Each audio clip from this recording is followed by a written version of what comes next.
भाई हैं। तमाम दिग्गज आज इस मंच पर हमारे साथ मौजूद हैं और अब मैं स्वागत करना चाहूंगा बंतो कटारिया जी हैं जो कि बीजेपी के प्रदेश उपाध्यक्ष हैं। बहुत स्वागत है मैम आपका। इंडियन न्यूज हरियाणा के इस खास मंच पर आए और अपने अनुभव हमारे साथ साझा करें।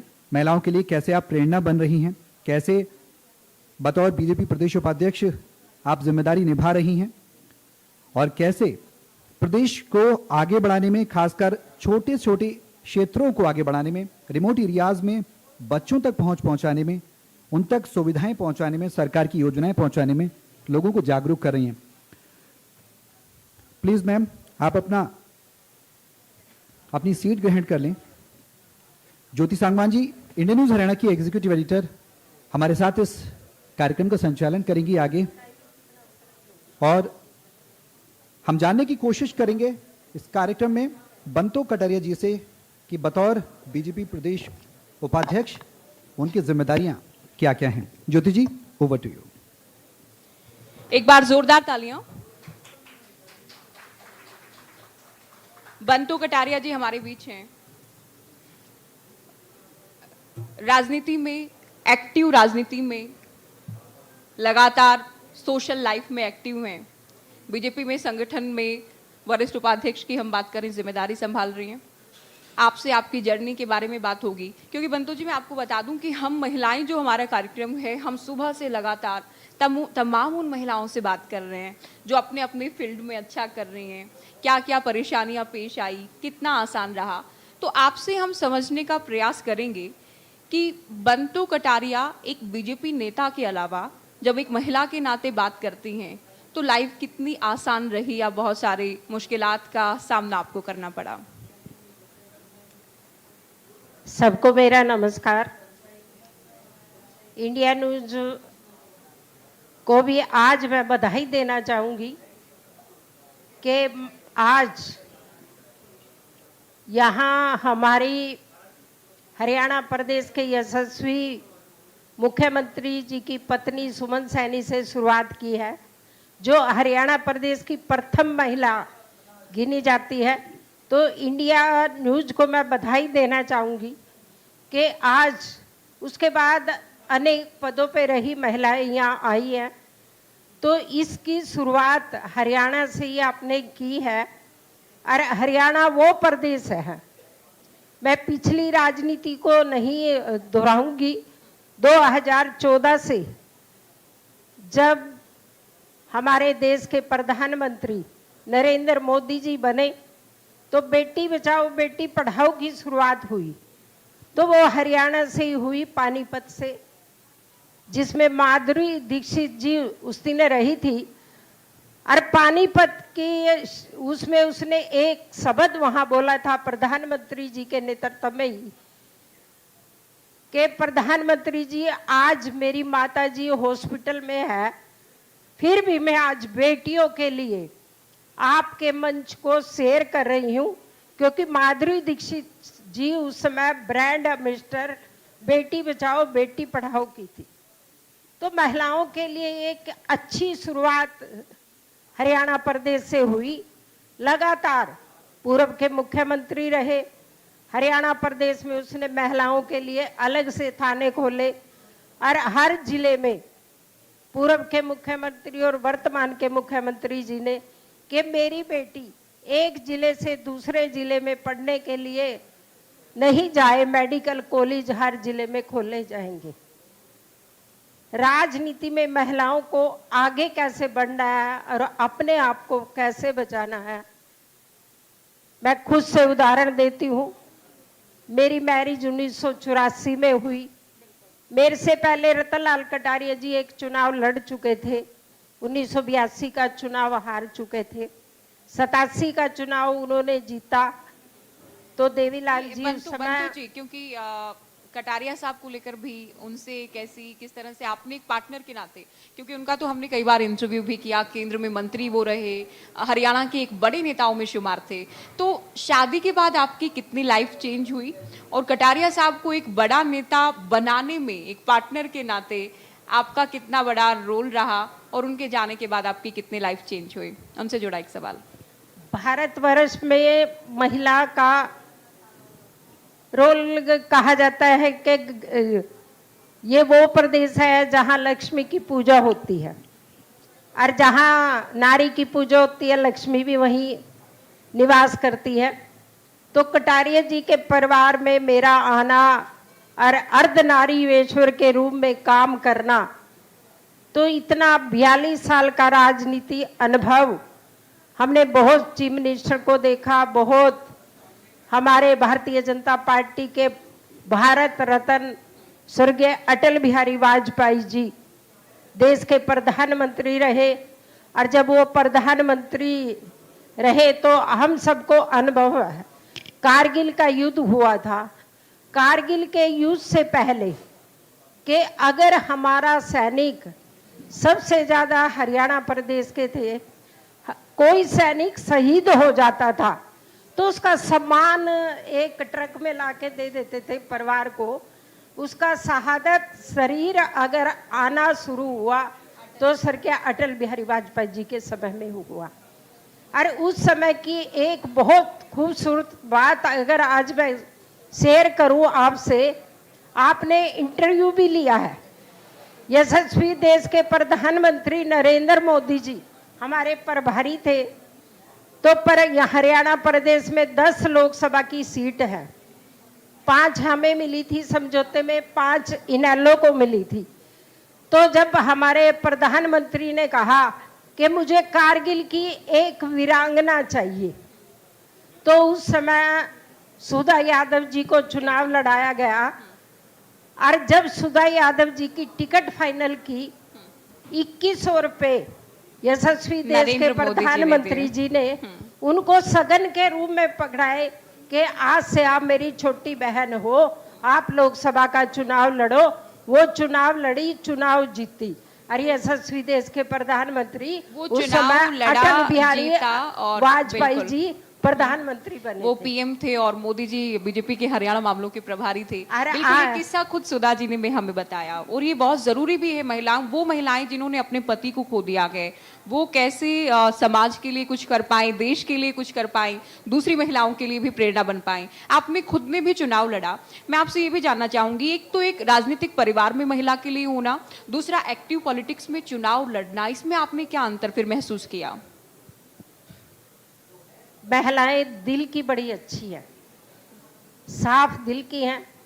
जब अपने किचन में वो खड़ी होती हैं तो अपने किचन को साफ सुथरा रखने में और अपने हाथ से सब्जी और चपाती बनाने में जितना दिल वो करती है, आज राजनीति में भी वो उतनी अच्छे से काम कर रही है।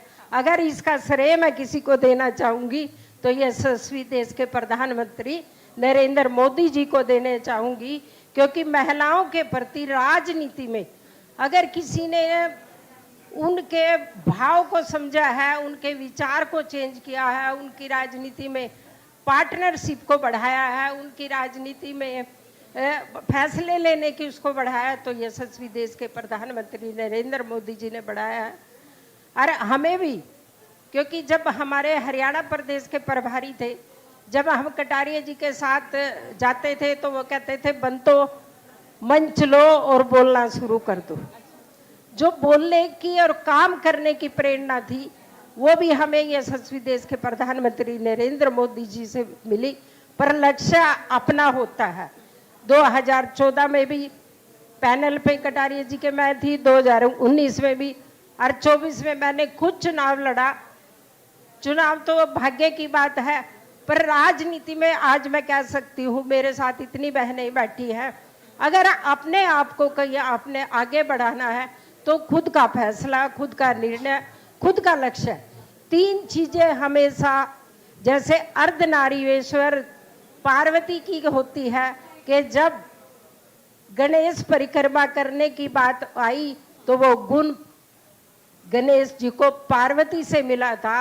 अगर आप अपना लक्ष्य साध ले कि मैंने उस मंजिल पे जाना है तो आपको कोई नहीं रोकेगा। मैं कबड्डी की कैप्टन रही हूँ, 82 में, 83 में कबड्डी खेली हूँ, और मैं अपना लक्ष्य कटारिया जी के होते हुए भी खुद ही साधती थी। पर यह है कि उनके पीछे रहकर मुझे बहुत कुछ सीखने का मौका मिला और राजनीति में आगे कैसे बढ़ना है वो भी मुझे सीखने का मौका मिला, पर अपने आप में निर्णय कैसे लेने हैं ये भी मुझे खुद आज मैं अनुभव भी कर रही हूँ और उसको आगे बढ़ा भी रही हूँ। बिल्कुल, देखिए आपने खुद से निर्णय लेना हो, या आप तो कबड्डी की खिलाड़ी रही और आप राजनीति की कबड्डी भी आप कह सकते के तौर पर आप खेल रही हैं। पीएम की आप तारीफ कर रही हैं और कटारिया साहब का भी आपने जिक्र किया, उनका जिक्र बनता भी है। जब जब आपकी जर्नी की बात होगी तो जाहिर है उनका जिक्र होगा। लेकिन जो बेटियां अच्छा नहीं कर पाती हैं या अपने आसपास की महिलाओं को देखती हैं कि ये तो कर गई और मैं भी करना चाहती थी लेकिन मैं अपना सपना पूरा नहीं कर पाई, भले ही परिवार की वजह से, समाज की वजह से, उन्हें बंतु कटारिया जी क्या संदेश देंगी हमारे इस कार्यक्रम के माध्यम से? जो बेटियां आगे बढ़ नहीं सकती वो हमारे यहाँ एक है, मन के हारे हार है, मन के जीते जीत। अगर मन में ही हार मान ली तो आगे कैसे बढ़ेगी? तो कभी भी हार नहीं मानी। जब मैं चुनाव हारी, मेरे पास बड़े बड़े नेता आए, बड़े बड़े नेताओं का फोन आया तो मैंने उनको एक डायलॉग सुनाया, क्योंकि भारतीय जनता पार्टी हार हार हार हार के बाद ही जीतती है। क्योंकि बहुत सारे चुनाव हारे हैं, 40 साल तक हारती रही, उसके बाद जब कहीं जाके भारत रत्न, लेकिन जब जीतने लगी तो जीतती ही जा रही है, इसमें भी कोई तो दो राय नहीं। हरियाणा में तो खास तौर पे। हाँ, हरियाणा में हम तीसरी बार जीते हैं। कार्यकर्ताओं की मेहनत है। और हरियाणा प्रदेश ही ऐसा है जिसने बेटी बचाओ बेटी पढ़ाओ की शुरुआत की थी और पढ़ी लिखी पंचायत देने का काम भी हरियाणा सरकार ने किया था। और आज अपने मुख्यमंत्री जी की हम जितनी तारीफ करें वो कम है। लाडो लक्ष्मी योजना शुरू करके और बेटियों के लिए अलग से ही, जिनकी 1,80,000 रुपए से आय कम है उसको 500 रुपए में सिलेंडर देना, तो ये अपने आप में बहुत एक खूबसूरत ही निर्णय है। और बेटियों से और महिलाओं से एक बात कि 3 चीज अपने अंदर रख कर चले तो आपकी मंजिल को कोई रोक नहीं सकेगा: त्याग, तपस्या और सहयोग।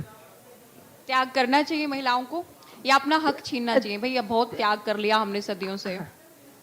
छीनना नहीं चाहिए, पर त्याग करके अपने दूसरे स्टेप के लिए अपने आप को तैयार करना चाहिए। क्योंकि एक स्टेप हमने यानी अपने अधिकार, अपना हक भी ना छोड़ें और त्याग भी करें, क्योंकि ये महिलाओं में है, ये गॉड गिफ्टेड भी है, ये मदरहुड वाली बात हो, वात्सल्य वाली बात हो, है ना, ये है ही।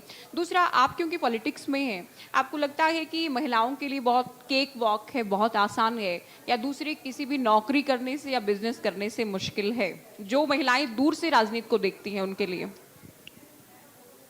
आज की तारीख में तो मुश्किल नहीं है, पहले था। क्योंकि राजनीति को अलग दृष्टि से देखा जाता था, इसलिए महिलाओं को लिए बड़ा मुश्किल था। क्योंकि बहुत अच्छे घर की महिला राजनीति में आना नहीं चाहती थी, राजनीति के मैंने चेंज किए गए थे। बहुत अच्छे घरों के लोग करने भी नहीं देते होंगे, है ना। मैं अपनी पार्टी की बात करूं कि विजय राजमाता सिंधिया जो एक राजघराने से थी, वो भारतीय जनता पार्टी में थी। हमने उसके साथ बहुत काम किया और वो कहती थी कि महिलाओं को दुर्गा होना चाहिए, महिलाओं को बेचारी नहीं होना चाहिए। और वो राजघराना छोड़ के, जब ये नहीं था कि भारतीय जनता पार्टी की कब सरकार बनेगी, कब प्रधानमंत्री बनेगा, तब वो भारतीय जनता पार्टी में काम करके गई है। कटारिया जी का टिकट भी देने में अगर किसी का सहयोग रहा तो विजय राजमाता सिंधिया जी का रहा, जो कितने बड़े घराने से आई थी। तो हमने उनके साथ काम करके सीखा है कि राजनीति में महिलाओं को आगे आना चाहिए और आगे अपने राइट के लिए और दूसरे महिलाओं को आगे आने के लिए उनके लिए स्थान तैयार कर देना चाहिए। क्योंकि छोटी बेटियां जब आगे आएंगी और देश के प्रधानमंत्री का जो संकल्प है 2047 का, उसको पूरा करने के लिए भी महिलाओं की राजनीति में बहुत बहुत आवश्यकता है। आप हरियाणा में, देखिए पॉलिटिकल जवाब मत दीजिएगा, बिकॉज आप तो तारीफ ही करेंगे और आपका करना बनता भी है क्योंकि आप बीजेपी से हैं। महिलाओं की स्थिति को आप कैसे देखती हैं? कितना बदला है हरियाणा महिलाओं के लिए? क्योंकि हालांकि हम देखें बहुत सारे उदाहरण ऐसे हैं, चाहे खेल की बात करें, दूसरे किसी भी फील्ड की बात करें, हरियाणा की बेटियां खूब आगे जा रही हैं। मैं आपको बधाई देना चाहूंगी, आपने बहुत अच्छा क्वेश्चन पूछा है। हरियाणा कितना बदला है उसका उदाहरण तो आप ले लो कि हरियाणा प्रदेश की अध्यक्षा एक महिला ही है, डॉक्टर अर्चना जी। तो ये बदला हुआ हरियाणा। दूसरा, खेलो इंडिया में और सबसे पहले मेडल अगर लेने वाली हरियाणा प्रदेश है। दीपा मलिक हो, गीता बबीता फोगाट हो, और बहुत सारी महिलाएं हैं जो हरियाणा प्रदेश से आती हैं। और आज हरियाणा प्रदेश की बोली भी फिल्मों में भी अगर मैं कहूँ तो हरियाणा उससे छूता नहीं। चाहे मिस यूनिवर्स की बात हो, मिसेस यूनिवर्स की बात हो, बहुत सारी तो हरियाणा से हर एक फील्ड में अच्छा कर रही हैं हाँ, महिलाएं। आज हरियाणा के गाने भी, आज अभी आपने सुना होगा उस गाने पे बेल लग गया। जब गली में सब बैठे थे ना, एक कहावत थी कि जहाँ टिटीरी के अंडे वहाँ पांचों पांडे। वो गाना कितना वो हुआ, टटीरी वाला, बादशाह वाला गाना। तो ये बहुत सारी हरियाणा की आज एक एक कदम पर। और कल यशस्वी देश के प्रधानमंत्री जींद आए थे, और जींद में आकर उन्होंने हाइड्रोजन ट्रेन का जो उद्घाटन किया, वहां से शुरू की सोनीपत तक, ये हरियाणा प्रदेश के लिए और भारत के इतिहास में पहली बार जींद से ट्रेन चलेगी, हाइड्रोजन ट्रेन।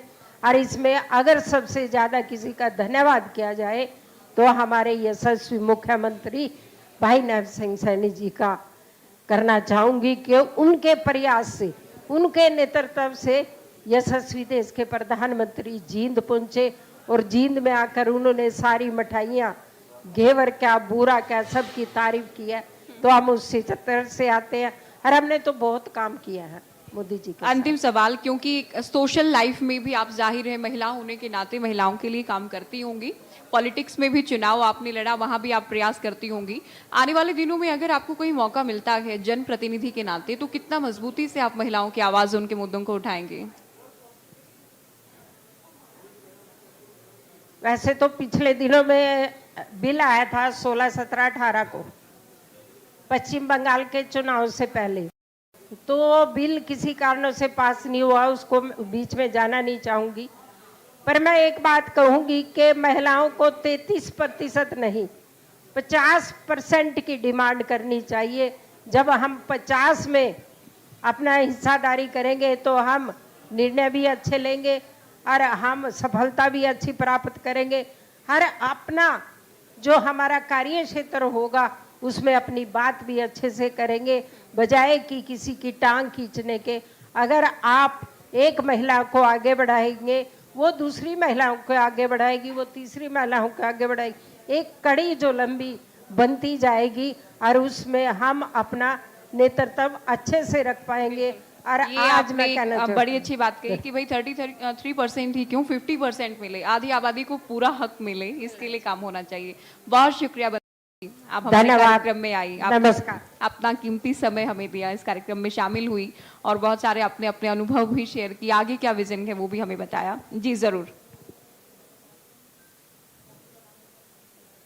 एक बात अपने लाइफ की कहना चाहूंगी कि मेरी पढ़ाई सारी शादी के बाद हुई है। मैट्रिक थी जब मेरी शादी हुई, तो +1, +2, BA, MA, LLB सारी शादी के बाद की है। और जब बाबरी ढांचा गिराने की बात आई तो 11 महीने की अपनी छोटी बेटी को लेकर हम अयोध्या गए थे, बाबरी ढांचा गिरा कर आए थे। और तब से ये संघर्ष आज यहाँ तक पहुंचा है कि पार्टी ने लोकसभा का चुनाव लड़ाया, बेटी को भी साथ ही लेकर गए थे, 11 महीने की बेटी। और उसका अनुभव जब कल्याण सिंह जी ने इस्तीफा दे दिया था रात को और कहा कि जितने कार सेवा हैं सारे वापिस चले जाएं, तो अपनी बेटी को हम ट्रेन की सीट के नीचे लटाकर वापिस लेकर आए थे। और दिल्ली से ट्रक में पिपली तक आए और ऑटो में बैठ के लाडवा गए। वो लाइफ का अनुभव मैं कभी भूल नहीं सकती।